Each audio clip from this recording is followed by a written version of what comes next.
Hello all, welcome to epic entertainments. Collections, industry hits, భారీ budgets, graphics, reason ఏదైనా కావచ్చు, కానీ దీనికి మూల కారణం మాత్రం డబ్బు. ఫస్ట్ ఆఫ్ ఆల్, సినిమా అంటే ఏంటి? ఒక ఎంటర్టైన్మెంట్. 24 గంటల్లో 10 నుంచి 12 గంటలు కష్టపడ్డాక మనిషి సేదతీరడానికి ఉపయోగపడే ఒక మాధ్యమం.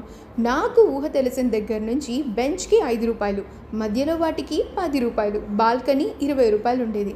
ఎవరు ఎంతెంత పెట్టుకోగలరో అంతంతా పెట్టుకుని మూవీ చూస్తారు.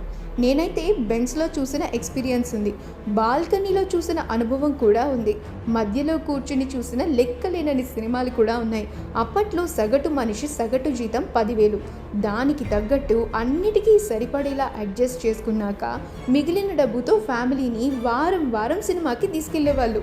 అప్పట్లో లక్షాధికారులు కూడా ఉండేవాళ్ళు, వాళ్ళకి ఒక విలువ కూడా ఉండేది. కానీ ఇప్పుడు లక్షలు సంపాదించిన వృధానే. ఇదంతా చెప్పడానికి ముఖ్య కారణం, ఎంటర్టైన్మెంట్గా భావించే మూవీస్ని చూసే మిడిల్ క్లాస్ పర్సన్స్ చాలా అంటే చాలా తగ్గిపోతున్నారండి. మెయిన్లీ థియేటర్కి వచ్చి మూవీస్ చూసే రోజులు కనుమరుగైపోతున్నాయి. ఒకప్పుడు 50 రోజులు, 100 రోజులు, 365 రోజులు కూడా ఆడే సినిమాలు ఉన్నాయంటే మెయిన్లీ మిడిల్ క్లాస్ పర్సన్స్ వల్లే అని 1000% చెప్పొచ్చు. కానీ ఇప్పుడు అలా కనిపించడం లేదు. సినిమా మహా అంటే 2 లేదా 3 వారాలు థియేటర్స్లలో సందడి చేస్తున్నాయి అంతే. ఆలోపే వాళ్ళు పెట్టిన పెట్టుబడితో పాటు లాభాలు కూడా వచ్చేయాలి అని చెప్పి టికెట్ రేట్లను అమాంతంగా పెంచేస్తున్నారు. పుష్ప 2 మూవీకి మా ఎపిక్ టీము అగెయిన్స్ట్ ఏం కాదండి, బట్ ఆ మూవీకి గవర్నమెంట్ ఆమోదించిన టికెట్ రేట్స్ ఇలా ఉన్నాయి. 150 నుంచి 350 రూపాయలకు సింగిల్ స్క్రీన్స్లో, 530 నుంచి 590 రూపాయలకు మల్టీప్లెక్స్లో, బెనిఫిట్ షోస్కి అయితే ఏకంగా అక్షరాల 1000 రూపాయలు. ఇదివరకు పెట్టినట్టుగా 30 రూపాయల టికెట్స్ పెట్టాలని మేమేమీ సజెషన్ చేయడం లేదు, కనీసం రీజనబుల్గా ఉండాలి కదా.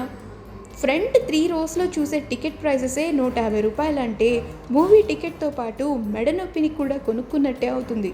ఎవరు చూస్తారండి ఇంతింత డబ్బులు పెట్టి? మహా అంటే ఓటీటీలోకి వచ్చాక చూద్దాంలే అనుకునే వాళ్ళే ఎక్కువైపోతున్నారు.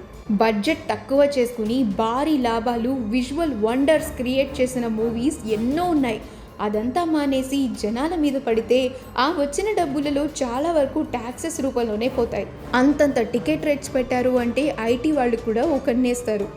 అప్పుడు లెక్కలన్నీ ఖచ్చితంగా చూపించి తీరాల్సిందే. అంతేలేండి, డబ్బున్నోళ్ళు సింగిల్ స్క్రీన్స్ లేదా మల్టీప్లెక్స్లో పాప్కార్న్ తింటూ చూస్తారు. మిడిల్ క్లాస్ పర్సన్స్, పేదవాళ్ళు movie rules Tamil brokers open చేసి 5 రూపాయల లేస్ ప్యాకెట్లు తింటూ చూస్తారు. కాకపోతే థియేట్రికల్ ఎక్స్పీరియన్స్ డబ్బున్న వాళ్ళకే ఎక్కువ ఉంటుంది. ఈ వీడియో పైన మీ అభిప్రాయం ఏంటి? అలాగే పుష్ప టికెట్స్ రేట్స్ పైన కూడా మీ అభిప్రాయం ఏంటో కమెంట్స్లో తెలియచేయండి. మరొక మంచి వీడియోతో తప్పకుండా కలుద్దాం. Keep watching epic entertainments and please మా ఛానల్ని సబ్స్క్రైబ్ చేయండి.